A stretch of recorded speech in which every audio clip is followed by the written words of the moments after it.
Vamos a empezar con la segunda sesión, que vamos solo con un poquito de retraso, con lo cual estamos cumpliendo muy bien el horario. Ya ha salido en las preguntas de la ponencia de la mesa anterior, ya ha salido el tema de la gestión de los móviles, y este es pues el tema de este debate, ¿no? El tema es las mejores prácticas en la gestión de los dispositivos móviles y en los costes en telecomunicaciones, ¿no? Hay dos conceptos que estamos usando, son dos conceptos americanos, que es el Wireless Expenses Management y el Mobile Device Management. Y hemos titulado la sesión las Best Practices, ¿no? O sea, las mejores prácticas que de forma internacional se están llevando a cabo en este tema, ¿no? Y para ello tenemos, yo creo que también una mesa de excepción como la otra vez. Tienen un reto, porque yo creo que los ponentes que les han precedido pues nos han dado unas ideas pues muy importantes que nos van a ayudar mucho, pero estoy seguro que no vamos a bajar el nivel, pero ni un milímetro, ¿no? ¿Vale? Yo voy a hacer primero, igual que la otra vez, voy a presentar brevemente a los 4 ponentes, voy a introducir el tema y entonces después pasaré a mi amigo y colega Ken, que va a hacer unas preguntas a cada uno de ellos, y al final volveremos a abrir un debate. Bueno, en primer lugar quiero presentaros a Lluís Alberic. Lluís Alberic es el director industrial y de servicios de Mercabarna. Mercabarna da de comer a 10 millones de personas, tiene un área de influencia mucho más que la ciudad de Barcelona, mucho más que Cataluña. Es un pequeño Wall Street que compra y vende productos alimentarios de por todo el mundo, y además es una empresa que ha sabido ser un motor tecnológico y ayudar a las pequeñas empresas y a las medianas empresas que están ubicadas en el polígono, en la unidad alimentaria, a que usen las nuevas tecnologías, y lleva desde más de 15 años en una política de mejora continua y es un ejemplo de colaboración público-privada, ¿vale? Yo le voy a preguntar, él nos hablará básicamente también dentro del entorno de móviles, especialmente del grupo cerrado de usuarios, que tiene Mercabada constituido y que tiene en estos momentos más de 10.000 servicios operativos. Por otro lado tenemos a Christian Kor. Christian viene de París, es presidente y fundador de SaaS We Do, y SaaS We Do es una compañía líder en softwares de gestión de flotas de telefonía móvil para empresas. Él nos lo va a explicar, tiene una visión, básicamente nos permite pues, el control de los costes, el control del inventario y todo el tema que hemos hablado antes de la gestión del Bring Your Own Device, de la parte privada, de la parte pública del móvil. Bueno, va a ser muy interesante. Por otro lado, ¿qué tengo que decir de David? David viene de Minneapolis. O sea, que muchísimas gracias. Thank you very much, David, for coming from so far away to be here with us today. Gracias por estar aquí, por estar con Enjoy nosotros. Because I think espero que disfrute a couple of meters of snow del sol, porque Minneapolis seguramente tiene 2 metros de nieve, así que bienvenido a la soleada Barcelona. David Muchas is gracias member por of estar the aquí. STC. David es miembro de la He STC. has been in the practice, I don't know how many years, Lleva because ejerciendo very no deep sé cuántos años, porque tiene una experiencia telecom de expenses lo más management. profunda en la It gestión excuse de large gastos de las agreement telecomunicaciones. Él ha with the clients, cerrado between the clients and the contratos de carriers, lo más and importantes he will con provide clientes y us today with a proveedores, y hoy vision nos from va a America aportar la regarding perspectiva telecom expenses americana management en and lo que wireless respecta expenses management. a la Thank you very gestión much, de David, to be here costes with en us las today. telecomunicaciones. Muchas gracias, David, por estar hoy aquí. I also want to También introduce quiero presentar Frederick ahora Fowler. a Frederick Fowler. Frederick came from Frederick Brussels, viene de and Brussels, he's de also a Bruselas. consultant Él es también consultor en la gestión de costes, de gastos en telecomunicaciones. Gracias, Frederic, por estar aquí. A veces también es muy difícil volar de Bruselas a Barcelona. En realidad, nunca sabes cuando te acercas a un aeropuerto lo que puede llegarte a pasar. Así que gracias por estar aquí con nosotros hoy también. Y Frederic nos contará la visión europea, porque él también tiene una carrera dilatada en varios cargos. Ahora trabaja como consultor, pero también ha trabajado previamente con operadores e integradores de sistemas, siempre en la gestión de gastos de las telecomunicaciones. Muy bien, pues avancemos. Cuando hablamos de la gestión de gastos de telecomunicación, hablamos sobre dispositivos y hablamos sobre dinero. Yo lo que digo siempre es, cuidado con vuestro móvil, porque os podéis llevar sorpresas si viajáis con el móvil por todo el mundo. La verdad es que a veces la factura luego sorprende. Lo que se puede hacer es reducir costes. Si cogemos una buena política, si aplicamos los procedimientos adecuados en la organización, podemos reducir o optimizar los costes. Pero si no hacéis nada, ahí hay un coste implícito de la inacción. Y no es algo que yo diga, es lo que dicen Gartner, Forrester y Aberdeen y cualquier otro analista independiente del sector. Eso es lo que dicen, que lo peor que puedes hacer es no hacer nada. Así que vamos a iniciar esta mesa redonda. Gracias, Agustín. El tema, tal como ha explicado Agustín, es no solo la gestión de los móviles y de los costes, sino que a mí me gustaría ampliarlo un poco más. Es decir, esto me gustaría llamarlo TEM, llamarlo gestión de los gastos y el inventario en telecomunicaciones. Es así como lo consideramos en los Estados Unidos, como perspectiva general de lo que los clientes o la corporación tiene, sea líneas fijas, móviles, voz o datos. Así que lo plantearemos un poco más a nivel amplio, ¿de acuerdo? Voy a plantear a los ponentes en general, a quien tenga una opinión, a responder por qué esta industria, este sector de la gestión de móviles y de gastos crece con tanta rapidez, porque tiene la importancia que tiene, porque claro, como ha dicho Agustín, queremos gastar menos dinero. ¿Cuál es la opinión de los ponentes? ¿Por qué este sector de la gestión de gastos y inventario crece tan rápidamente? Cristian, ¿quieres responder? Creo que voy a contestar en inglés para que la gente aquí no tiene mal tiempo con mi castellano. So thank you for receiving me. Gracias por haberme invitado.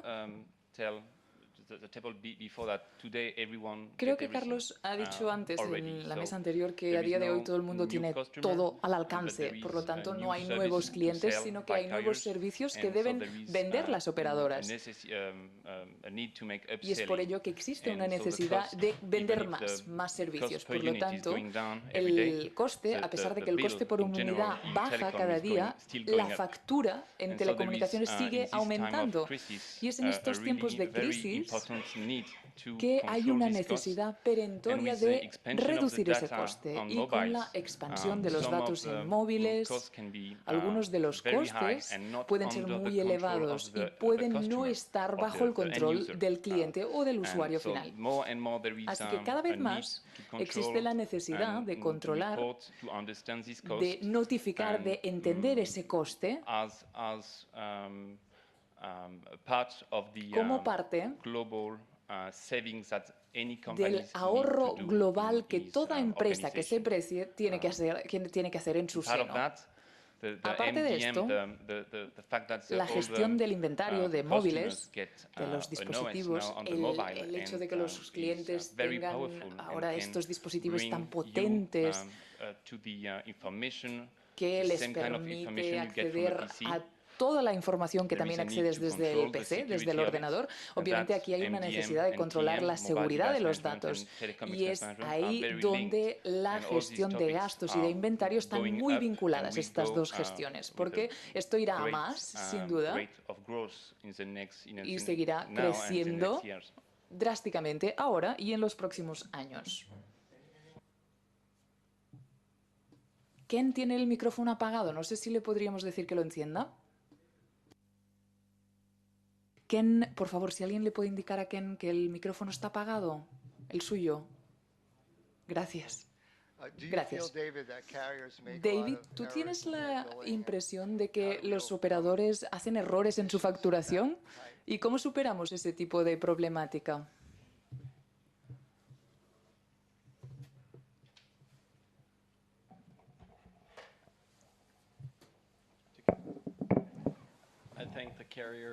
Yo creo que los operadores han boicoteado mi micrófono.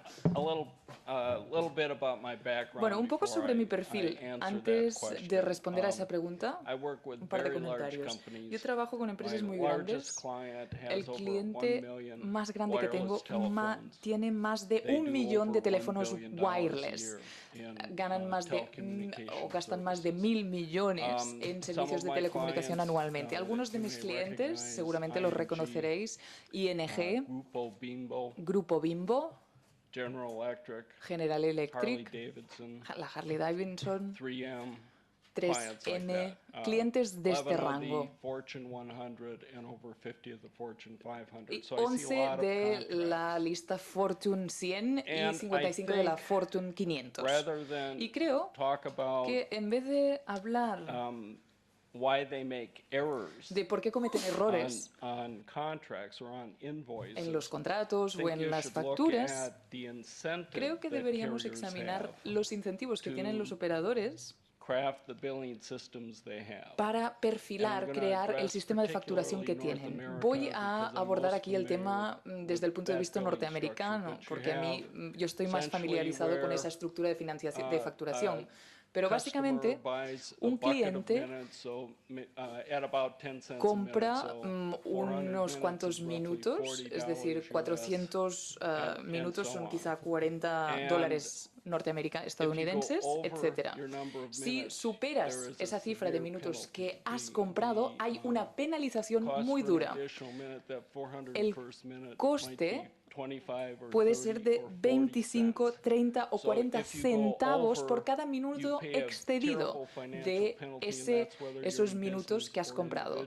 Y es ahí donde la gente generalmente compran planes que son demasiado grandes para ellos, de manera que evitan pagar la penalización. Tienen muchos minutos sin usar, por lo tanto, y quizá el coste tú te crees que son 10 centavos el minuto, pero puede ser el doble si no utilizas todos los minutos que has adquirido. ¿Cómo resolvemos esto en el mercado de las grandes empresas? Pues uniendo los planes. Si lo haces adecuadamente, en general, puedes llegar a un precio de menos de 3 centavos por minuto para grandes empresas. Vamos a hablar, pues, del coste de hacer una llamada.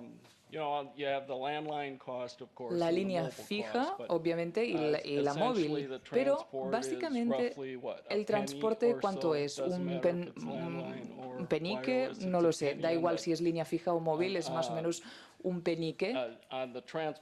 Estoy hablando de la parte del transporte. Luego, el coste de terminación y de acceso, digamos, la puesta de contacto. Aquí se ha dicho que los operadores, en general, ese precio deberá desaparecer en el futuro, pero ahora es de un penique, más o menos. E incluso los costes internacionales, porque a día de hoy todo se hace con protocolo IP. Es decir, que el transporte a cualquier lugar del mundo es un penique, con lo cual los operadores deben afrontar un coste de 2 o 3 centavos por hacer esas llamadas. Y es por ello que las grandes empresas pagan 2 o 3 centavos al minuto, aparte del roaming. Por lo tanto, mi coste para el roaming, a pesar de que hablamos de estos 2 o 3 centavos, mi coste de roaming para llamar a Barcelona Barcelona son 69 centavos al minuto y cuando me voy a México son 69 centavos al minuto, o Canadá, etcétera. Y yo soy de Minnesota, con lo cual yo voy a Canadá muy a menudo y me cuesta 69 centavos el minuto, aunque el precio que me da AT&T, que es el operador que yo tengo en Norteamérica, es de 2-3 centavos al minuto. La razón por la que hay problemas de facturación y seguimos teniendo problemas de facturación es porque los operadores han decidido que el precio del roaming, de la itinerancia, les beneficia más, que les sale mejor facturar de forma complicada en vez de establecer un coste fijo y claro de 4, 5 o 6 centavos. Es por diseño. Recordad que los operadores van a conferencias como nosotros hacemos y diseñan estrategias y colaboran entre ellos de modo que mantienen sus tarifas tan altas como pueden. Tú has dicho antes que la itinerancia es 69 centavos el minuto, pero no es más, no es entre $1 y $1.39 por minuto. Esto lo tenemos que hablar luego. Yo lo voy a dejar en 69 centavos el minuto. Pero puede llegar a un dólar, sí, puede llegar a $1.99, $2.49, depende del país. Sí, sí. En Europa, ahora mismo están abordando cada vez más el tema de la itinerancia y están intentando alcanzar una tarifa plana. Así que aquí es un tema que se ha tocado más que en los Estados Unidos o en América del Norte. Pero ¿cómo lo gestionáis? ¿Con gestión de costes? ¿Ese millón de dispositivos lo gestionáis con un paquete específico? ¿Cómo lo hacéis? En el mercado de grandes corporaciones yo negocio los contratos, pero yo no gestiono ninguno de los dispositivos y en la mayoría de los casos ellos lo gestionan con su propio personal, las grandes corporaciones. Es decir, que tú estás más en la negociación de contratos. Sí, eso es lo único que hago. Agustín. Voy a presentar ahora la visión de un usuario final. Hemos estado hablando desde el punto de vista de un desarrollador de software que proporciona software, es decir, software como solución, como servicio. Tenemos la visión también de un consultor de América del Norte. Y ahora voy a aportar aquí, bueno, le voy a preguntar al señor Alberic. Él es un usuario final y gestiona algo como un paraguas, un contrato paraguas, donde muchas pymes se benefician para comprar conjuntamente los servicios de telecomunicaciones. Es como un clúster, un grupo, ¿sí? Es decir, son pymes, porque las pymes también pueden gestionar sus telecomunicaciones y pueden conseguir precios asequibles, precios baratos y mejores servicios. Efectivamente, en el caso nuestro, pues estamos hablando de una configuración de las telecomunicaciones en forma de recinto, en forma de campus. Estamos hablando de 700, 800 empresas, que en general son empresas pequeñas o medianas, ¿no? Unas pocas son empresas grandes. La gran mayoría estamos hablando de empresas pequeñas, ¿no?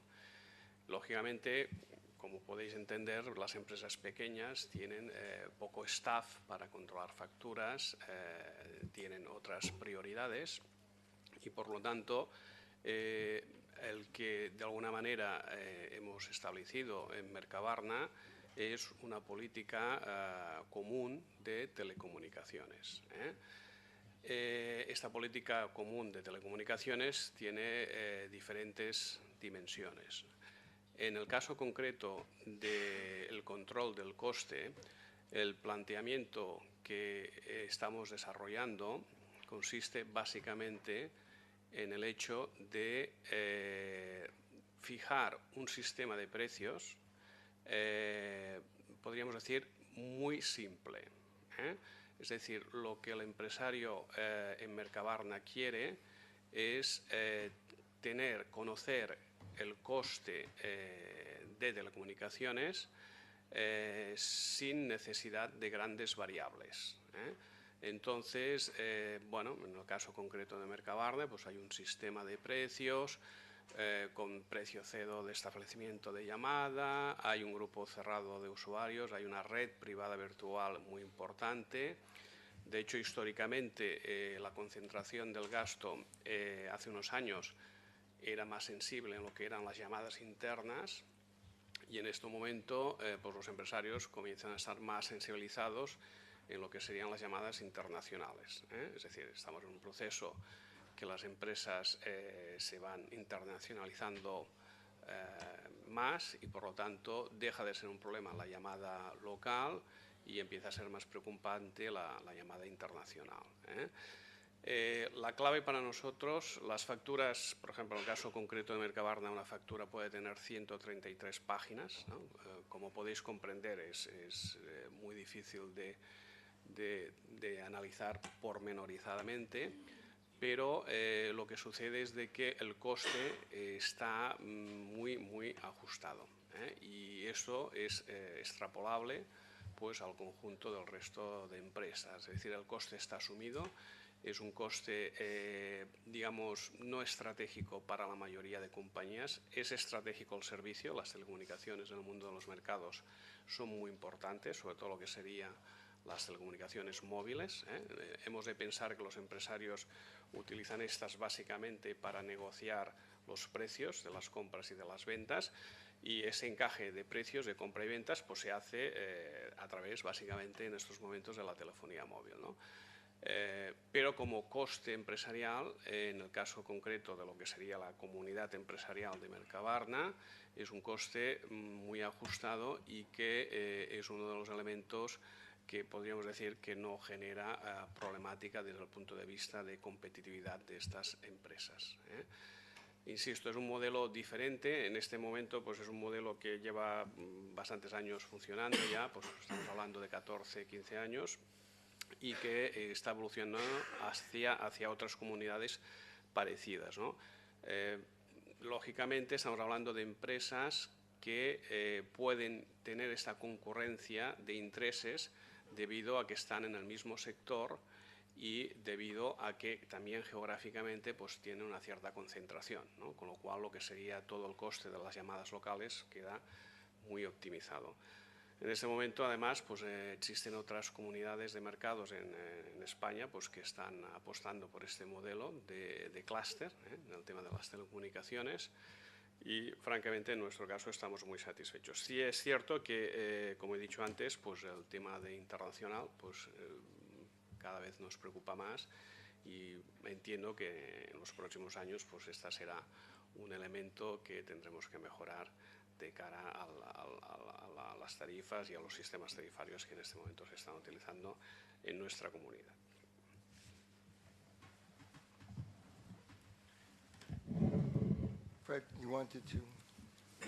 Fred, ¿quieres decir algo? Bueno, yo en Bélgica tengo más o menos clientes similares, que tengo un clúster también para conseguir un mejor precio del operador que es Bellicom, porque si no es difícil. En cuanto a los errores de facturación, yo cuando negocio el contrato es que quiero un precio neto por minuto, porque es fácil de controlar. ¿Y cómo terminan haciendo errores? Bueno, en mi opinión, tienen una base de datos que cuando empiezas a negociar tienen que añadir las tarifas y a veces no pueden hacerlo desde el punto de vista técnico y eso tiene la consecuencia de cometer errores al final en la facturación. En los últimos años, lo que se ha intentado mejorar, internamente sobre todo, con los clientes, es mejorar el proceso de facturación. En Bélgica tenemos clústeres, también tenemos el problema de los idiomas. Somos un país, pero tenemos 4 comunidades lingüísticas distintas. Todo ello debe tenerse en cuenta. Y los impuestos no son los mismos en todas las regiones del país. Con lo cual hay dificultades a ese respecto también. Por lo tanto, no trabajamos como los Estados Unidos, donde se compran paquetes de minutos, sino que preferimos un precio neto por minuto, de modo que nos aseguramos de que al final, a ver, seguimos teniendo facturas de 240 páginas, pero somos más capaces de ir directamente a la factura y según el volumen que se haya consumido, mirar si la facturación está bien hecha o no. Lo que pasa a día de hoy es que cuando aplican esa fijación de precios, los operadores no te dan directamente el descuento sobre el precio de la llamada, te dan el descuento sobre el contenido. Es una pesadilla porque ves el descuento en el clúster, pero no ves el descuento para cada empresa. Eso también supone dificultades y es por ello que el utilizar esta solución puede ayudar a las empresas pequeñas que se asocian de esta manera, porque se tiene una perspectiva general de los segmentos distintos, la red móvil y fijo. Ahí es donde ves el descuento más claro y después, en base a la factura, nosotros lo podemos dividir por nuestros clientes. Luego, he estado hablando con Belacom, nuestro operador, y Proximus Mobile, el hecho de que tienen las herramientas para hacer las mejoras en su interior. Pero ¿por qué no quieren compartir esa información con el cliente? No lo sé. No lo sé, es un misterio. Debemos trabajar ahí para que sean más transparentes los operadores y que sepan que nosotros queremos trabajar de manera más precisa. Queremos facturas más claras y más precisas al centavo.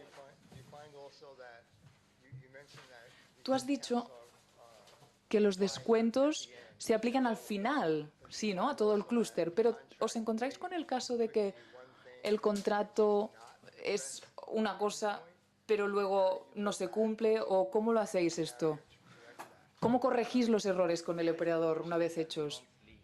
Yo me reúno mensualmente con ellos. Yo compruebo la factura, proceso la factura, aplica la tarifa que se ha firmado según contrato, lo proceso y luego compruebo, cotejo y si está bien no me quejo y si no me reúno con ellos. Claro, porque si te aplican el precio normal y no el que pactaste, es el mismo problema otra vez. En general, si miramos la imagen general de los presupuestos móviles, es bastante fácil. Hay una empresa muy grande, hay un presupuesto global, ahí funciona. Pero en mis clientes, que son pymes, aprueban un presupuesto para cada móvil. Es decir, que si tienes 10 centavos el minuto, y eso está en el contrato, y el tipo que utiliza el móvil tiene un presupuesto de 20 euros mensuales,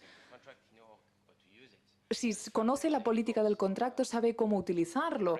Pero el hecho de que la factura no sea correcta, basada según el número, eso supone muchas problemáticas, sobre todo por lo que respecta a las políticas de telecomunicaciones. Es un poco pesadilla.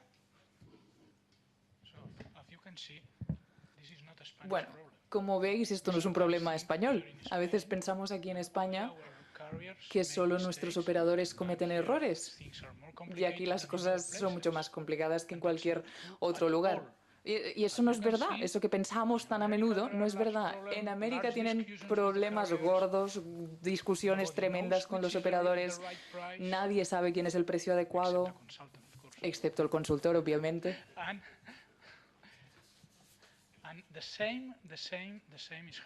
Y lo mismo sucede en toda Europa, lo mismo.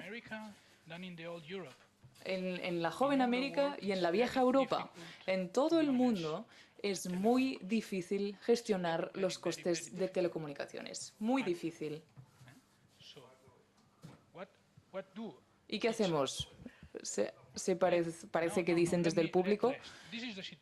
A ver, no, la situación es la siguiente. Está claro que no es tarea fácil, pero contamos con herramientas y con procedimientos, con metodologías para gestionarlo de un modo más correcto. Por ejemplo, hay empresas que están desarrollando herramientas a tres partes, que son herramientas que no son las que proporcionan los operadores. Tú puedes exportar los datos, introducirlos en la herramienta. La herramienta tiene sistemas de cotejo, se puede comprobar si una línea se ha cancelado o no. Puedes saber las aplicaciones instaladas en el dispositivo móvil, puedes dividir el dispositivo entre el dispositivo privado y el público. Es difícil, pero no es imposible de gestionar. ¿Qué podemos hacer? Pues lo peor que podemos hacer es no hacer, como he dicho antes. Porque si hay un caos, nadie conoce los precios, nadie sabe qué pasa con los móviles. Hay que conseguir un equilibrio entre el control y la libertad del usuario. David? Para responder tu pregunta, George, de por qué gestionar los costes, ¿alguien en la sala ha mirado una factura y ha visto que los operadores le han facturado menos de lo que uno esperaba? ¿A alguien le ha pasado esto, de que le hayan facturado menos por debajo? Siempre se factura por encima. Si históricamente echamos la vista atrás y miramos las facturas de larga distancia, de comunicaciones de datos, de, no sé, del principios de los 90, finales de los 80 en América, por ejemplo, siempre estaban mal y siempre iban a favor del operador. Es por ello que hay que mirar las facturas y cotejar, porque siempre irá en su interés, en su beneficio. Si George quisiera hablar, debería utilizar el micrófono, por favor.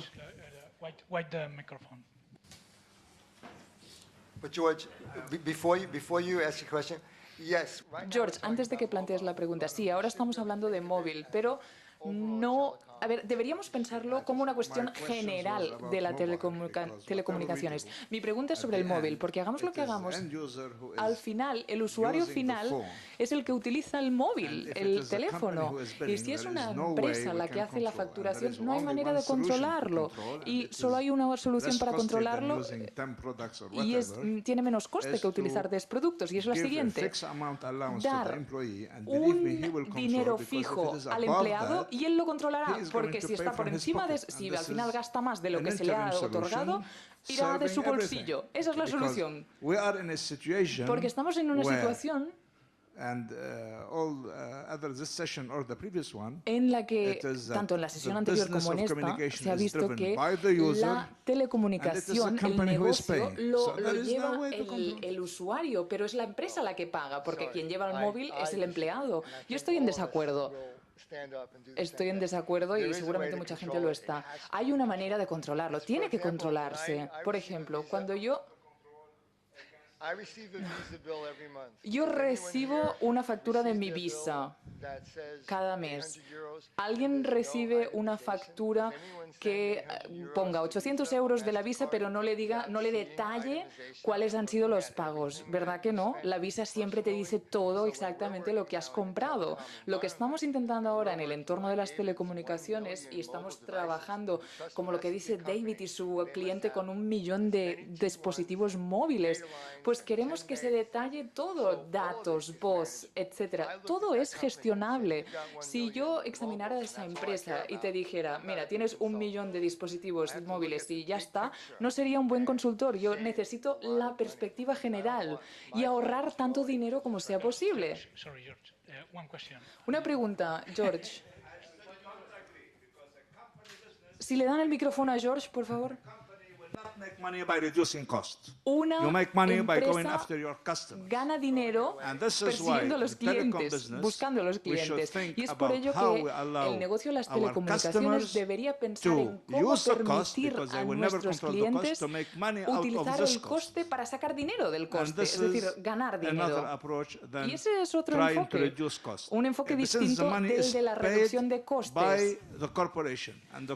Porque el dinero sale de las corporaciones y las corporaciones están ahí para ganar dinero. Yo nunca he visto a un contable, no sé, si hay algún contable en la sala, me disculpo, pero una empresa está para ganar dinero y si necesitas ganar dinero te vas al mercado, vas a buscar la búsqueda de clientes. Eso es lo que tienes que hacer como empresa. El resto es mantener a la gente ocupada.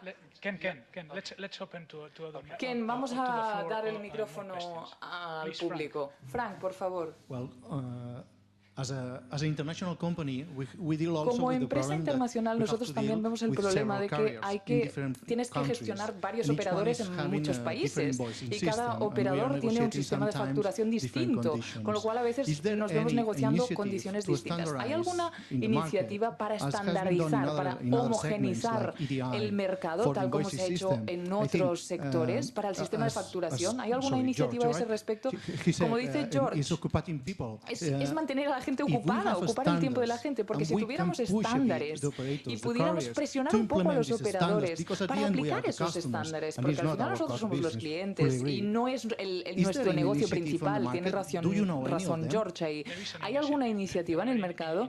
Sí las hay en América del Norte. Colectemia, por ejemplo, están intentando hacerlo, pero yo la sensación que tengo es lo que dice Dave, que no les interesa. Pero Christian a lo mejor... Vale, ya, no están interesados, pero nosotros somos los clientes y a nosotros nos interesa y al final pagamos nosotros. Yo sé que Christian tiene una dilatada experiencia a este respecto porque sus herramientas están diseñadas para ser agnósticas de los operadores, es decir, que importan datos de varios operadores distintos. Y yo sé las dificultades que tienen las empresas para desarrollar las directrices necesarias para hacerlo. Si tienes una herramienta para gestionar todos los operadores, sería maravilloso. Nosotros cada mes las facturas de más de 4 millones de líneas de 60 sistemas de facturación distintos. La mayoría están en Europa, pero son de todo el mundo. Claro, nosotros soñamos con los estándares. Querríamos que solo existiera un formato.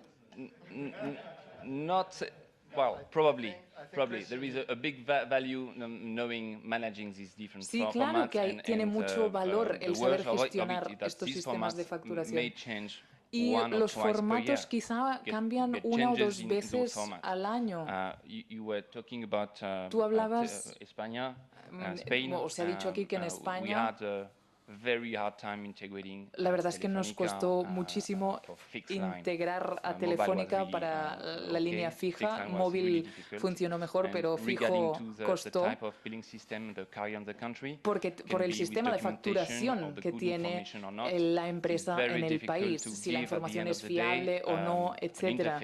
Es muy difícil, al fin y al cabo, ofrecer una interfaz a los usuarios, para cualquiera que utilice el software, que pueda entender rápidamente a primera vista lo que pasa. Porque claro, hay muchos tipos distintos de formato y la información de los archivos es muy distinta. Hay archivos muy detallados, hay archivos simples, hay archivos en PDF, hay archivos de base de datos. Es muy complicado integrar todo ello. Y aquí quiero responderle a George, porque entiendo que una buena solución, dices que es fijar una cantidad de dinero para cada empleado, pero esto no es controlar la factura, sino la precisión de la factura. Tienes razón, pero es solo una parte muy pequeña esa del coste de propiedad de las telecomunicaciones. Tú dices que es mejor irte a buscar clientes y ganar dinero que no controlar el coste de tus facturas. Vale, sí, pero es mejor si haces las dos cosas. Porque obviamente tendrás más control sobre el coste de propiedad si tú eres el propietario de una herramienta de control de esas facturas, de ese sistema de facturación. Y tienes que evitar lo que llamamos el shock de la facturación. ¿Cuál es el coste de tratar una factura, de entenderla, de desgranarla? ¿Cuál es el coste de integrar esa factura en tu contabilidad? ¿Cuál es el coste si haces un pedido de algo y no es un buen contrato? Si tienes una buena política de telecomunicaciones, tú dices, he negociado un contrato con Belgacom, BT o Telefónica, yo quiero asegurarme de que la gente que hace los pedidos para móvil, etcétera, respeten el contrato que yo he firmado, no que luego los precios se apliquen arbitrariamente.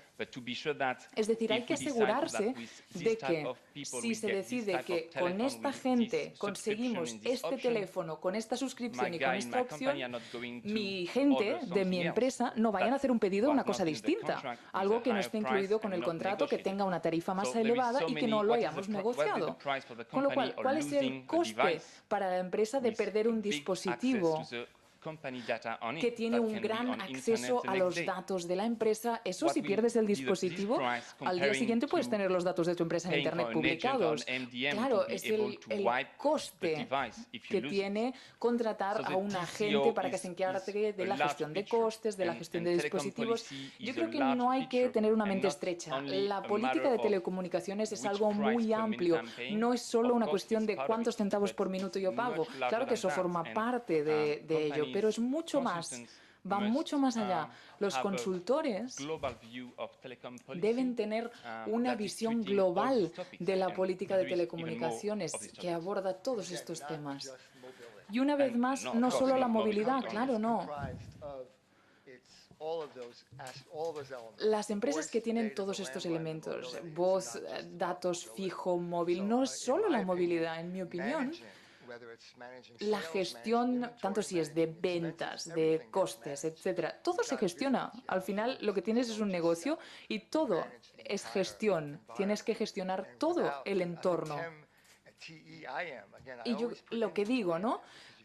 La gestión de inventario y costes, y añado inventario porque tienes que gestionar los dispositivos, o no solo los dispositivos móviles, sino tu inventario, por ejemplo, si es roca, lo que vendes, tienes que también hacer un inventario de tus telecomunicaciones. Si tienes no sé cuántos dispositivos y solo utilizas la mitad, no quieres pagar la mitad que no estás utilizando. Tienes que controlar el inventario de todo, no solo de tus productos y servicios, sino también de los dispositivos.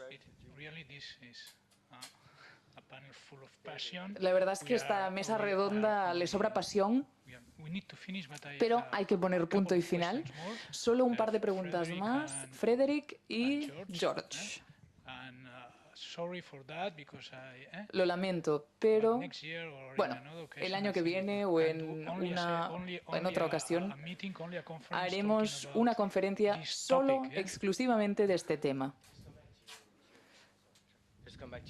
Vuelvo a tu pregunta sobre el hecho de que, bueno, si podemos tener un contrato global para todos los operadores. Ah, no, tú decías un estándar.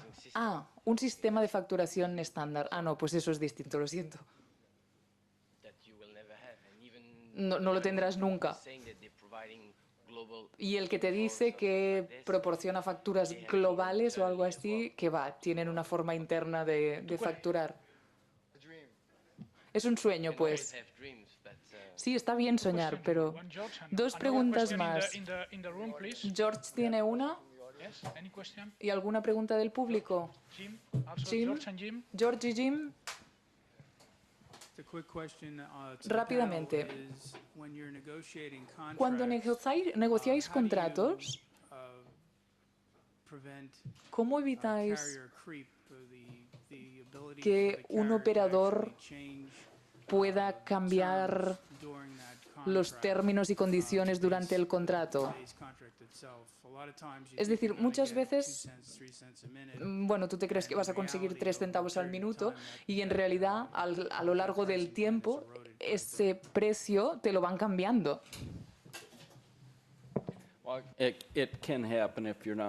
Bueno, puede ocurrir esto, pero primero quisiera responder a la pregunta de George, luego responderé a la tuya. A ver, efectivamente, actualmente uno de los temas candentes es traer tu propio dispositivo a la corporación. Y una gran corporación puede comprar a 3 céntimos por minuto. Los planes individuales son 10 céntimos por minuto, o sea que estás pagando 3 veces el coste si acudes al programa de traer tu propio dispositivo. Ahora bien, también, en general, los grandes planes corporativos puedes tener noches gratuitas los fines de semana que empiezan a las 9 de la noche y las llamadas personales acaban no costando nada. Y recordad que existen grandes descuentos, teléfonos gratuitos y, digamos, grandes planes corporativos que no están a disposición en planes individuales. También cosas como el iPad. Uno puede sacar los planes de datos del iPad y otros dispositivos. Es decir, que en general, a ver, por no mencionar el tema de seguridad, pero en general, el traer tu propio dispositivo implica que los costes aumentarán. Yo no hablaba de traer tu propio dispositivo, yo me refería a lo que está ocurriendo en el mundo europeo civilizado, no en el mundo corporativo, ¿eh? Porque, para empezar, lo que tenemos en Europa es que podemos negociar con los operadores y dividir, digamos, mecanismos de división mediante los cuales estamos de acuerdo en el precio permanente y luego podemos pedir al operador que establezca una asignación por usuario y él entonces cargará al cliente, es decir, al usuario final, al usuario del móvil final, le cargará las comunicaciones que estén por encima de la cantidad fija acordada. Por lo tanto, el precio por minuto que podemos obtener para la corporación todavía es válido, ¿de acuerdo? O sea, sí, pero espera un momento. Sería una tasa superior. Lo siento mucho, no podemos continuar. Podemos continuar el debate durante la copa de October que se servirá. Bueno, pero Agustín, permíteme que continúe con otro punto, sobre el tema del móvil. Porque cuando uno considera... A ver, yo por ejemplo, hablo con uno de mis clientes hoy. Más del 70 al 80% de sus facturas son relativas al móvil. Por lo tanto, cuando yo hago 10, cuando digo que están relacionadas con el móvil, es que o bien son llamadas entre móviles o una llamada entre fijo y móvil. Por lo tanto, cuando yo hago 10 y trabajo en móvil, estoy haciendo el 70% del mundo. Es decir, que es por eso que el móvil es extremadamente importante en lo que se refiere al tiempo, pero también es peor y es difícil de gestionar porque es el usuario final el que está controlando los costes. Punto y se acabó. Como alguien más ha dicho. Gracias. Gracias por este debate apasionado. Creo que realmente ha sido la pasión mediterránea la que nos ha embargado en este caso. Bien, creo que tenemos que proceder a la siguiente sesión. Y es la sesión de presidentes también. Pediré, por lo tanto, a los siguientes miembros de la mesa, a George, Miguel, Sim, no sé dónde están, porque ahora celebraremos, espero, otra sesión de la que disfrutarán ustedes. Una sesión sobre nuestro papel, el papel que desempeñamos los asesores independientes en el entorno económico actual.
Al George Mock.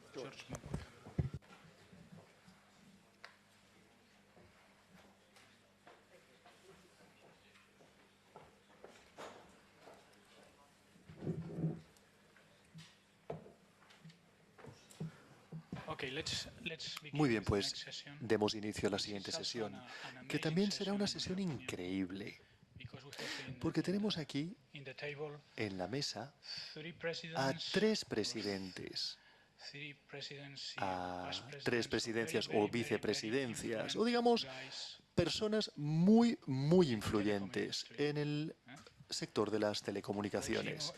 Por supuesto, Jim O'Gorman, presidente de STC de Nueva York. Aquí a mi izquierda, mi buen amigo, apasionado como el más mediterráneo de todos, George Moghbat, originalmente del Líbano. Pero realmente él es un ciudadano del mundo, trabaja en Líbano, Beirut, París, tiene mucha experiencia en el Oriente Medio, es presidente de la Asociación de Profesionales de las Telecomunicaciones de la Información franco-libaneses, y tiene que comparten conocimientos y tecnologías entre Francia y la zona del Medio Oriente. Y le he pedido, considero que le he pedido a mi maestro y profesor, a Miguel Ramírez. Miguel Ramírez, que es una referencia en las telecomunicaciones en Cataluña, es muy influyente, asesora al gobierno, asesora a las empresas. Y hoy aquí, a ver, lo siento porque se me acaba de informar que el señor Jaume Fortuny, miembro del Colegio de Telecomunicaciones, no ha podido asistir. Ha pedido disculpas por no unirse a la mesa. Pues bien, permítanme que haga una breve presentación sobre este tema. ¿De acuerdo? En mi opinión, ¿cuáles son las mejores prácticas en la gestión de proyectos? Como sociedad, estamos organizados en poder ejecutivo, tenemos un gobierno, un parlamento, tenemos un tribunal de justicia y también, cuando queremos dirigirnos o enfrentarnos a cualquier proyecto o desafío, tenemos que considerar que necesitamos 3 grandes factores o jugadores, 3 grandes jugadores. El primero será el propietario, el patrocinador, el promotor. Y necesitamos de un especialista. Lo mismo cuando estás construyendo tu propio hogar, eres el propietario de tu casa, pero contratas a un arquitecto independiente. De manera que en cualquier proyecto necesitas de consultores independientes, necesitas de ingenieros independientes, necesitas de una gestión del proyecto independiente. Y también necesitas de los constructores, de los integradores de sistemas, contratistas y que son los que realmente realizan el trabajo. Y es muy importante que la gestión del proyecto no tenga conflicto de intereses alguno con los suministradores, constructores e integradores del sistema. Evitar cualquier tipo de conflicto de interés entre el director del proyecto y los sistemas es una garantía de la calidad del sistema. Sin embargo, desgraciadamente, existen malas prácticas hoy en día en cualquier país. A veces, para reducir costes, no lo sé. No sé por qué. Porque no se trata de una reducción de costes. Si no hay calidad o si se producen problemas, la cosa sale más cara que establecer un procedimiento para garantizar la calidad del sistema, del proyecto o de las soluciones. A veces, las personas contratan al arquitecto, al constructor o al promotor, y eso no tiene sentido. Es decir, siempre una persona necesita obedecer a quien está pagando su salario o sus tarifas. Asimismo, creo que hoy tenemos que preocuparnos de lo que es un servicio de la vida de la red completa. 5 pasos en la metodología: el suministro, la implementación, la gestión continuada, el análisis de necesidades y el diseño. Es el círculo de la red de sistemas o soluciones. Por lo tanto, abramos el debate con nuestros presidentes. Ken, ¿tienes preguntas que formularles a nuestros presidentes? Sí. Para empezar, aquí nos estamos concentrando en los asesores o consultores y el valor que un consultor objetivo independiente puede aportar a la mesa. en nombre o a favor del cliente. Encontramos que en la economía global mundial actual y el sistema económico que tenemos, necesitamos mantener una filosofía global, tanto en Estados Unidos como en Europa, como en Asia, como en todos los continentes de nuestro mundo. Por lo tanto, empezaremos con la pregunta sobre qué valor el asesor independiente objetivo aporta a la corporación. Es decir, opiniones. ¿Alguien quiere empezar? ¿Quién quisiera iniciar el fuego? George, ¿tienes aspecto y quieres responder? Sí. Yo creo que la comparación que Agustín acaba de realizar con el sector inmobiliario, con el sector de la construcción, es muy sencillo. En Francia y en francés decimos, yo compro mi pan en la panadería. Yo le compro el pan al panadero. O sea que el valor es muy sencillo. Cuando compras el pan, espero que no le compres el pan al supermercado. Tienes que comprar el pan al panadero. Y esto implica que cuando compres servicios de telecomunicaciones, lo compres de un operador. Y en este caso, un operador es simplemente una persona que trabaja cotidianamente sobre este sector. Y cuando hablas de cuando se lo compras de un integrador de sistema, se lo compras de una persona que es capaz de integrar una solución. Lo mismo cuando compras un edificio. Tienes el diseñador, tienes las personas que fabrican las puertas, las ventanas, las vigas, la madera, tienes el integrador, el promotor y luego tienes el diseñador, que es el arquitecto. Y simplemente, solo cuando tenemos... A ver, este es un negocio totalmente distinto. Cada uno de ellos es un negocio totalmente distinto. Una vez entendamos esto, entonces entenderemos la importancia de los asesores o consultores independientes. Si yo estoy actuando de asesor de un cliente y a la vez estoy vendiendo producto, ya no soy un asesor. Para mí no es una cuestión de si es un asesor independiente o no. O soy asesor o consultor, y en cuyo caso debo ser inherentemente independiente, o no soy consultor. La base de un consultor o arquitecto es traducir los requisitos que tenemos. En la primera mesa de debate, por ejemplo, tenemos a los distintos suministradores, ¿de acuerdo?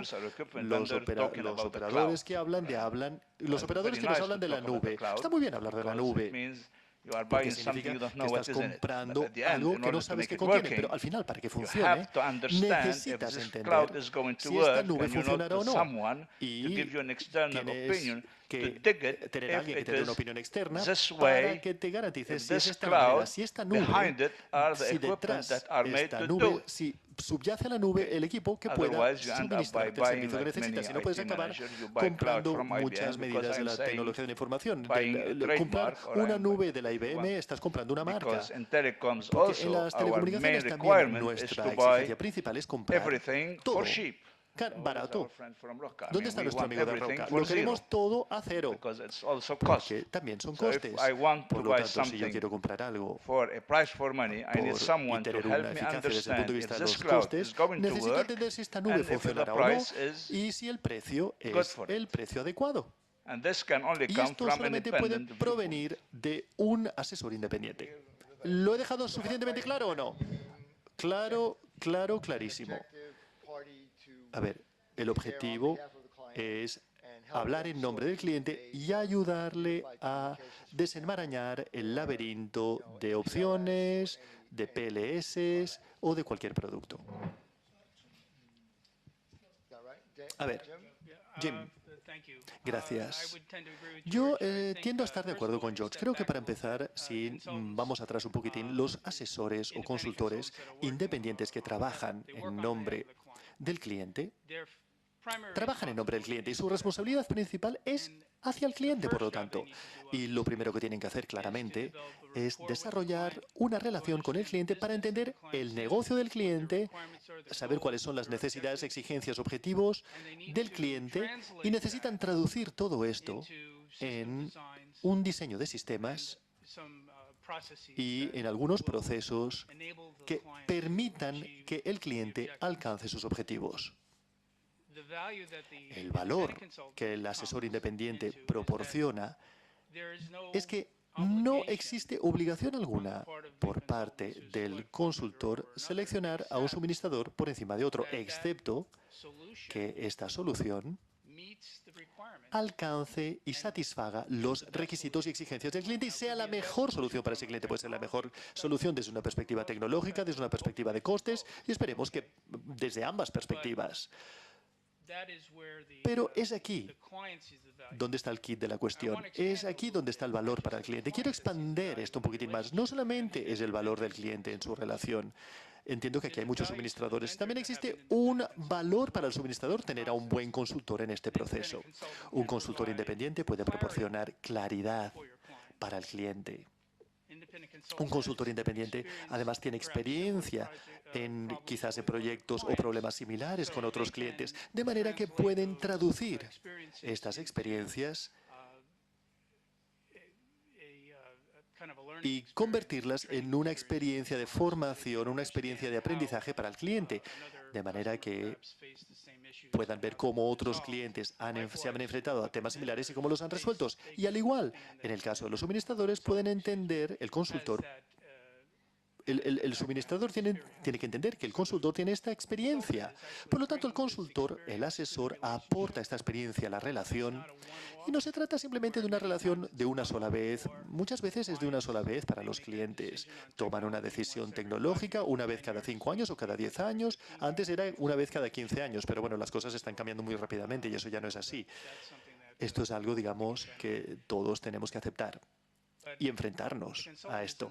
Pero los consultores están en el mercado constantemente, de manera que tienen esa oportunidad de ver cómo se están desarrollando y evolucionando los cambios y aportar esa experiencia a la resolución de los problemas a los que se enfrenta el cliente.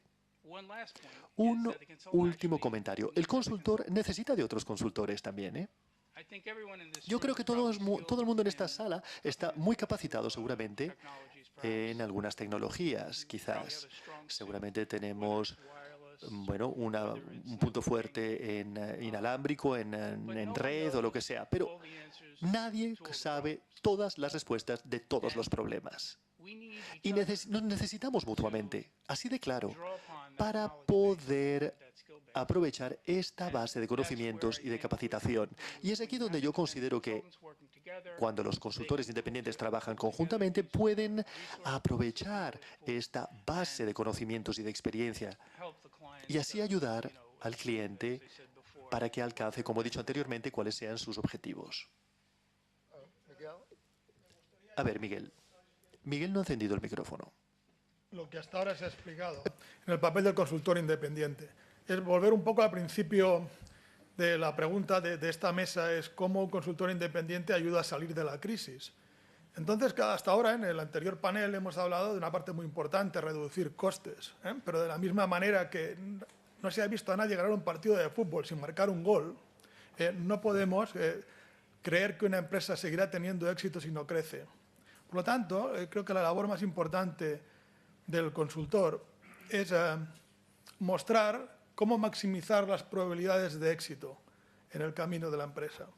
Y esto, ¿qué es lo que hay que hacer? Sí, es muy importante saber mucho de tecnología, si MPLS, si vamos a telefonía de cuarta generación, todas esas cosas están muy bien, pero en el fondo la empresa lo que quiere es vender más y lo que tiene que darle el consultor es saber cómo las comunicaciones le ayudan a vender más. O sea, de alguna manera, las telecomunicaciones son un nivel 1, hablando de nuestra terminología como ingenieros de la capa 1. Nosotros no somos importantes por lo que hacemos, somos importantes por lo que hacemos posible. La gente de Roca, otras compañías que han salido aquí, lo que quieren es vender sus productos y satisfacer a sus clientes. No si el MPLS es mejor o peor que otra opción, no llegan hasta ahí, usan aplicaciones. Entonces, la labor del consultor es entender bien cuál es el éxito que quiere la empresa y cómo las comunicaciones le pueden ayudar. El mundo en el que nos movemos es un mundo, como nos está pasando hoy, de múltiples idiomas. Cada parte habla su propio idioma. Un operador habla su propio idioma. Y su propio idioma es vender sus productos. Muchas veces lo que viene es, si le has dicho a los vendedores que hay que vender cloud, dirán que cloud es tu solución, independientemente de que te vaya bien o mal o tus datos sean sensibles o no. Si le han dicho que hay que vender MPLS porque lo importante es la calidad de servicio. Antes he oído que Roca había montado una red de voz sobre IP en 135 países. Bueno, Si yo estuviese en una operadora importante con redes MPLS, le diría, uy, pero la calidad de servicio no te la podré garantizar, le pondría el miedo, aunque todos utilizamos Skype y hablamos tranquilamente. Pero ese es el juego. Eso es lo que el consultor tiene que hacer, es coger lo que él sabe de la empresa, lo que ha aprendido hablando con su cliente, y entonces hacer de traductor, hacer Google Traduction a los diferentes idiomas, al idioma del operador, al idioma del integrador, y después, evidentemente, y estoy de acuerdo con lo que se ha dicho antes, y después, cuando se implementa, hay que mirar muy bien si lo que hemos firmado en el contrato se traduce en lo que estamos pagando, porque también es cierto que no se... Bueno, para vender más hay que hacer más cosas, pero la línea de beneficios todo el mundo sabe que es ingresos menos costes, y si bajo los costes subo el beneficio, y evidentemente la mayoría de los consultores lo primero que nos piden es que bajemos los costes. Esto es así. Gracias. Yo quisiera añadir una buena definición de nube. Lo que es una nube hoy en día en el mercado es que cuando escuchas a los suministradores, todos están promocionando la nube, pero ninguno de estos suministradores, ninguno quiere vender directamente, de maneras que venden un concepto y es otra persona la que te venderá en la nube, porque todos sabéis que Cisco, IBM y los otros no venden directamente, venden a través de una tercera parte. Y como en la nube, ¿cómo sabes que el concepto vendido por X, Y o Z será ejecutada por A, B y C? Esta es una verdadera nube. Vale. Y sinceramente, el gran trabajo del consultor y el verdadero valor del asesor independiente es conocer en el mercado quién está haciendo qué. Yo nunca he visto, en 25 años de asesoramiento y consultoría, nunca he visto un producto comprado porque sea bueno. He visto muchos contratos no concretizados o especificados porque el suministrador, el vendedor, no fue capaz de convencer al cliente. Porque al final se trata de una cuestión de confianza entre el cliente y el vendedor. Pero como siempre, cuando el vendedor gana es porque es bueno. Y si pierde es porque es por culpa del consultor. Pero el punto principal que puede aportar el consultor al mercado es verdaderamente saber si la empresa, porque claro, lo que las empresas están comprando hoy en día son servicios y no productos ya. Eso es así.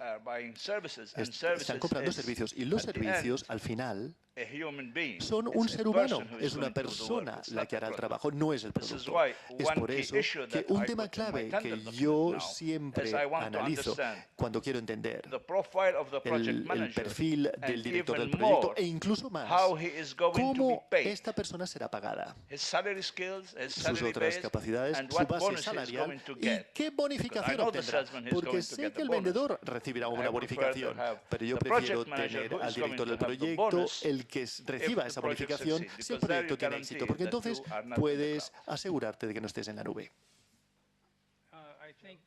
A ver, yo creo que hemos hablado un poquitín del tema mismo, es decir, cómo puede el asesor independiente ayudar en la crisis económica actual. Yo creo que en parte, digamos, del tema es definir en qué consiste esta crisis económica. Y tengo que explicarles una cosa. Nosotros, en los Estados Unidos de Norteamérica, tenemos nuestros problemas similares a los europeos. Tenemos una tasa de desempleo elevada, es del 9%, creo que en España es superior.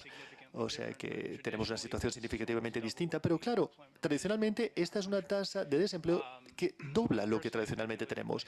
Pero personalmente estoy muy impresionado, porque 3 de mis 4 hijos, desgraciadamente, 3 de mis 4 hijos afortunadamente están empleados, pero uno de ellos está desempleado desde hace un año y ella no ha logrado encontrar trabajo. Por lo tanto, todos estamos experimentando el impacto de esta crisis. Nos afecta a todos personalmente y nos afecta como comunidad global también. Por lo tanto, el tema real es ¿dónde encajamos? Pues bien, evidentemente, en todo esto nosotros tenemos un papel que desempeñar menor hasta cierto punto. A ver, no interferimos, digamos, en la política de las grandes naciones, no es nuestro papel. Sin embargo, a nivel micro, La tecnología siempre ha sido percibida como una herramienta para ayudar a mejorar la eficacia y las eficiencias corporativas, como para reducir costes. Y digamos que estas son cosas que necesitamos hacer para ayudar a nuestros clientes a gestionar su dinero y hacer un uso más productivo de su dinero, haciendo las recomendaciones más adecuadas y haciéndoles los mejores diseños de soluciones. Una pregunta para Miguel. Miguel, un punto muy interesante el que has comentado tú anteriormente. Y hemos hablado en varias ocasiones al respecto sobre la reducción de costes y, por supuesto, la expansión de las ventas y de los ingresos. Pero, a ver, ¿cómo afecta esto la globalización? No necesariamente la globalización en el sentido de la crisis, sino en general. Lo que es fabricado en un país y se traslada a otro país y es acabado en otro tercer país. A ver, esta globalización no necesariamente relativa a la crisis. ¿Tienes algún comentario al respecto o no? Sí, eso es cierto. Quizás si pensamos en el mundo, vamos a ver, Europa está pasando por una fuerte crisis. Probablemente el crecimiento del GDP de Europa será del orden del 1%, 1,5%, y entonces estamos realmente en crisis y parece que nos tengamos que enfrentar a lo que vemos cada día, a cuánto suben los impuestos, a cuánto recortamos. Si pensamos en un mundo más global, el mundo crecerá entre el 3 y el 4%. Quiere decir que el efecto de la globalización está distribuyendo la riqueza en el mundo y creando zonas en las que sí que hay muy buenas oportunidades de negocio. Entonces el consultor global, el que trabaja de una manera internacional, estoy seguro que en el caso que ha salido de Roca u otras empresas multinacionales españolas, están compensando las caídas de ingresos en Europa con incrementos de ventas en otros países. Claro, ¿esto qué está forzando? Está forzando a que el consultor internacional tenga que trabajar no en mercados maduros como europeo y americano, en el que las reglas del billing, como se hablaba antes, están bastante claras. Evidentemente que Verizon o Telefónica o cualquier otro operador se equivoca o no hace bien las cosas, pero bueno, ¿por qué no trasladamos la situación a los campos de petróleo de Repsol o otro de Shell en Libia o en Irán? Bueno, allí cómo irán las cosas, será mucho más complicado. Entonces el efecto de la globalización, que es absolutamente necesaria para tener mejores costes y sobre todo mejores ventas, forzará que, bueno, el consultor tendrá que aprender muchos idiomas. Yo lo siento por las personas que creen que va a haber un estándar en el billing. No va a haber un estándar en el billing, como no va a haber un estándar en el impuesto de valor añadido. Es diferente en cada país y se llama de maneras diferentes, sobre todo si salimos de Europa y de Estados Unidos. Probablemente eso va a ser, vamos a tener un mundo globalizado y cada vez más complicado. Y probablemente los consultores tendremos que aprender muchos más idiomas y trabajar también en organizaciones más grandes que nos aporten información sobre diferentes culturas. Es muy difícil conocer una cultura asiática, es muy difícil conocer al mismo tiempo una cultura africana, una cultura americana. No somos tan Leonardo da Vinci. Necesitamos más ayuda.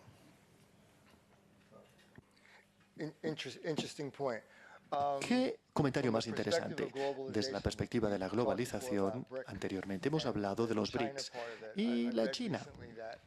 Recientemente he leído que las cosas están cambiando tan rápidamente en la China que están aumentando los salarios, hasta el punto de que ellos ahora están enviando a Vietnam y a Laos su propia fabricación. Seguramente volverá a la China y de la China a Europa, a los Estados Unidos y al resto del mundo. Por lo tanto, cuando yo hablo de cómo gestionamos la globalización, creo que un ejemplo, una cosa que yo hago con el cliente de tamaño grande, a ver, estamos pensando en 100.000 euros, por ejemplo, centenares y centenares de miles de euros. Y digamos que estamos trabajando con una empresa empresa que está basada en Estados Unidos y pagando facturas en euros y en otras monedas, los tipos de cambio, yo lo veo cada día. Hoy, por ejemplo, un dólar norteamericano es 0,75 céntimos de euro. Hace algunas semanas era 0,78. Hace un año era 0,70. Si tomamos estos euros y lo multiplicamos por varios centenares de miles de euros, bueno, esto realmente tiene un impacto cambiario. Por lo tanto, el aprovechar las fluctuaciones cambiarias para beneficiar al cliente es como lo que tú has dicho anteriormente. Has hablado del petróleo y de los futuros, es decir, comprar euros por adelantado y colocarlos en la cuenta del cliente de manera que esta factura sea inferior o sea más barata el mes que viene. Este es un ejemplo, digamos, de cómo podemos luchar contra el sistema y la globalización, y no necesariamente desde el punto de vista de la crisis. A ver, ¿alguien más tiene algún ejemplo, digamos, de casos similares? A ver, lo siento, Ken, pero tengo una visión totalmente distinta sobre el tema, ¿eh? Y dado que tú lo has traído a colación, me veo obligado a comentarlo. Resulta que actualmente estoy trabajando con un cliente muy grande, de gran tamaño, y el enfoque principal de nuestro trabajo es fundamentalmente ayudar al gran cliente a utilizar su facturación para mejorar la eficiencia de sus empleados. Por ejemplo, permitiendo que el precio que él obtiene por su móvil sea extendido y ampliado a su familia. ¿De acuerdo? Y la razón por la cual hemos llegado a esta conclusión es que esto es lo que hacen en la India. Esto nos proporciona un ejemplo de cómo una empresa internacional puede beneficiarse de la experiencia de otros países. O sea que originalmente la unidad en India ya lo había hecho, es decir, que cuando llegamos con la idea a París, ellos no querían oír hablar de ello, hasta que yo descubrí que esto ya se hacía en la India. O sea que de alguna manera, bueno, como se está haciendo en la India, ahora estamos trabajando en una escala global para ver cómo podemos utilizar los costes de telecomunicaciones para mantener a los empleados a bordo. Eso es lo que hicieron en la India. En la India los empleados, en la rotación de los empleados es más del 20%. De manera que para conservar a sus empleados en la India han resuelto darles el precio por minuto a la familia para mantener al empleado, para conservar al empleado. Espero que entiendan ustedes lo que les quiero decir. Es decir, que esto es para darles una idea. Existen distintas maneras de beneficiarse del coste de las telecomunicaciones en vez de permanentemente cambiar o de cambiar el precio. Tomemos un ejemplo de Francia. Todas las personas aquí que trabajan en TEM, ¿quién se habría podido imaginar que la Free Telecom sería iniciada en enero en París, dividida por 3 veces el precio del móvil? Porque actualmente, en un mes, han ganado 250.000 suscriptores. O sea, ¿quién es el suministrador que habría podido obtener un precio de este tipo? Simplemente por la competición. O sea que existe la competencia, ¿eh? La competencia siempre desempeña un papel, siempre juega.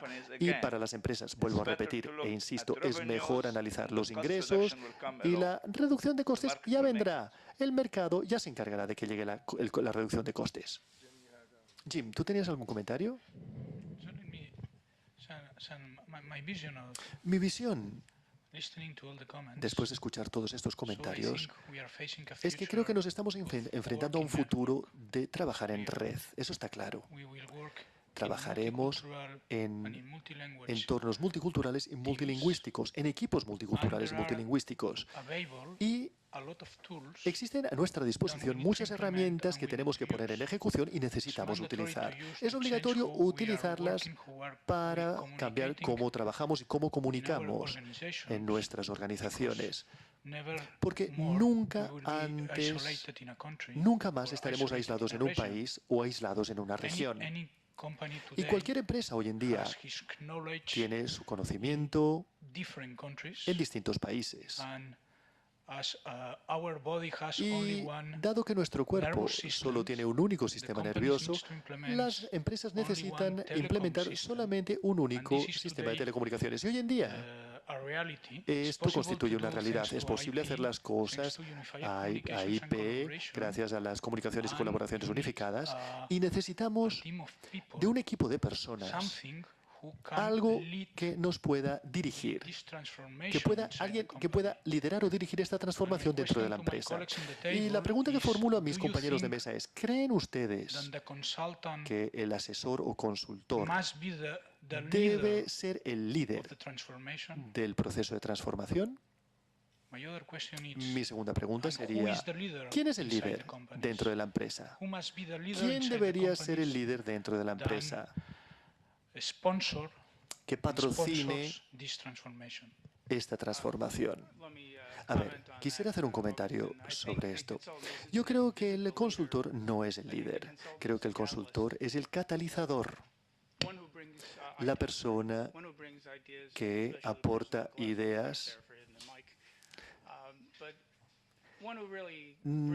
La persona que aporta ideas sobre la mesa, la persona que puede tomar distancia y analizar la organización a nivel global a partir de una visión totalmente no sesgada, una visión independiente, y no me estoy refiriendo a las características de la consultoría y su praxis, sino desde el punto de vista de la visión profesional, donde no existen prejuicios ni nociones prefabricadas sobre cuál sería la solución más adecuada. Por lo tanto, realmente necesitamos abordar el tema de esta manera. Y el asesor actúa como catalizador para empezar a poner las ideas en movimiento y para afectar y efectuar el cambio. Ese es el papel que debemos desempeñar.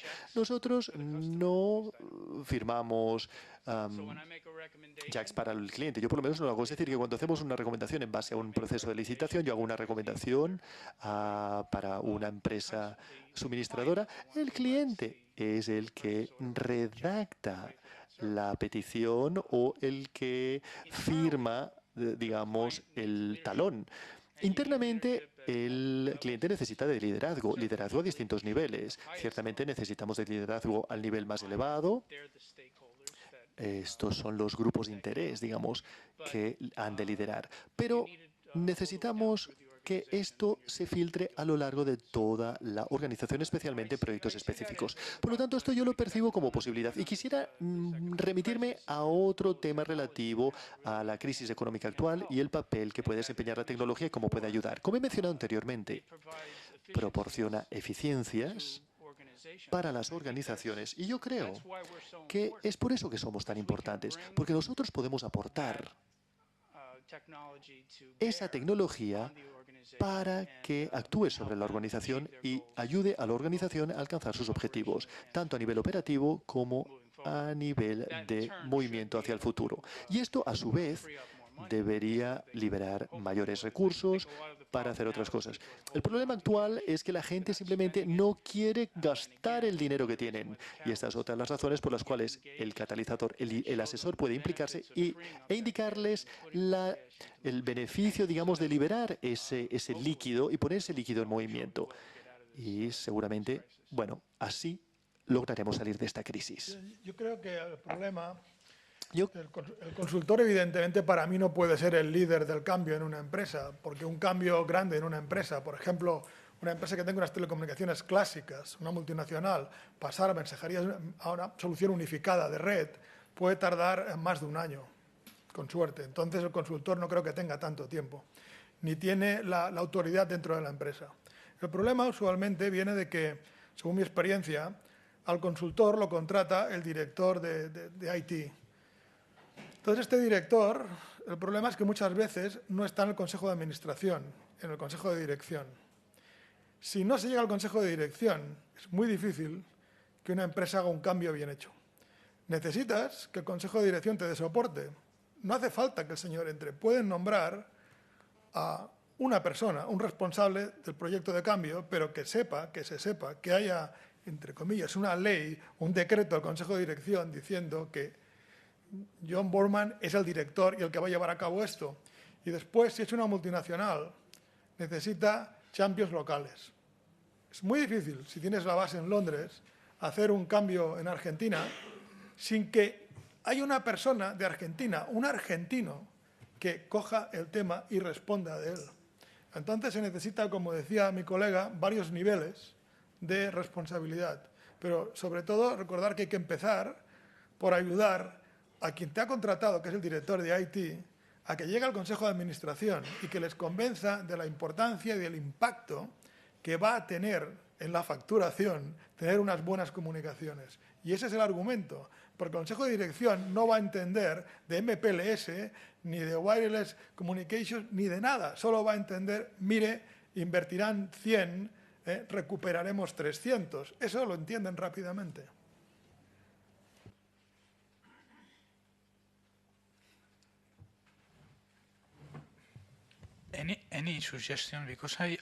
¿Alguna sugerencia? Porque mi sensación, mi visión, es que antes del Internet, el consultor o el director de tecnología de la información, no era necesaria para él llamar a la puerta de cualquier nivel superior, porque ellos lo que buscaban, a ver, te estaban constantemente buscando. Ahora creo que el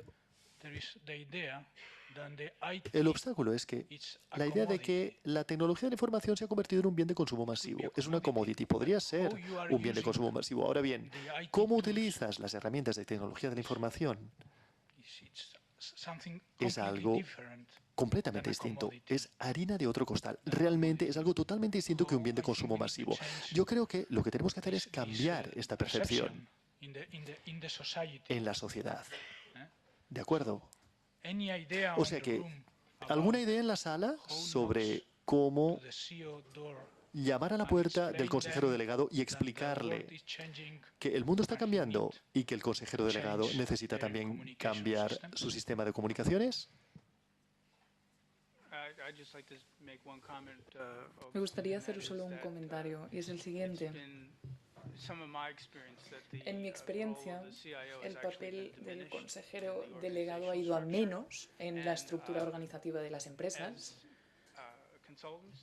y como consultores, especialmente en comunicaciones unificadas, gran parte de nuestro enfoque, a ver, lo pondré en otras palabras, nuestro enfoque tiene poco que ver con tecnología y tiene mucho que ver con el cambio operativo y con procesos. Y estos dos fenómenos seguramente los dirige pues, el director informático, el director de marketing, etc. Con lo cual, al final te encuentras de que el director informático, es decir, gana importancia y todo al final tiene que encajar, ¿no? Es como un puzzle que tiene que encajar porque todos queremos una dirección IP. Si tienes un sistema, seguramente necesitarás 50 direcciones IP. Pero aquí la clave es que lo que hacen esas direcciones IP, al fin y al cabo, es presentar un proceso que tiene que ser eficiente. La eficiencia es lo que buscan y eso es lo que quiere toda empresa. Hay un par de preguntas de la sala. Quiero también dar la bienvenida a Carles Flamaric, que está aquí para la sesión de clausura. Quiero agradecerle su presencia. No quiero alargar mucho esta sesión porque el señor Flamaric tiene una agenda más bien ocupada estos días, así que directamente preguntas del señor Giro, Pallarés y Cristian. Quizá recogemos todas las preguntas y luego las respondemos para tener más tiempo. Agustín, para responder tu pregunta sobre quién va a llamar a la puerta del director general o del consejero ejecutivo. En mi perspectiva, el departamento de información y tecnología solía ser el centro de una empresa, ¿no? Es decir, que el departamento de tecnologías de la información y la comunicación tiene que ser un centro de ganancias, tienen que pensar en el retorno de las inversiones. Y esas TIC, el departamento de las TIC, es uno de los departamentos que cambiará el modo en que trabajamos, en que vendemos, tal como ha dicho George. Y eso forma parte del negocio, no solo, como tú has dicho, como un bien de consumo masivo, sino algo más. Y ahora los departamentos tecnológicos piensan, vale, pues ¿cuánto voy a invertir? ¿Cuánto me va a suponer el retorno? ¿Cuánto voy a invertir en satisfacción del cliente, su felicidad, etc.?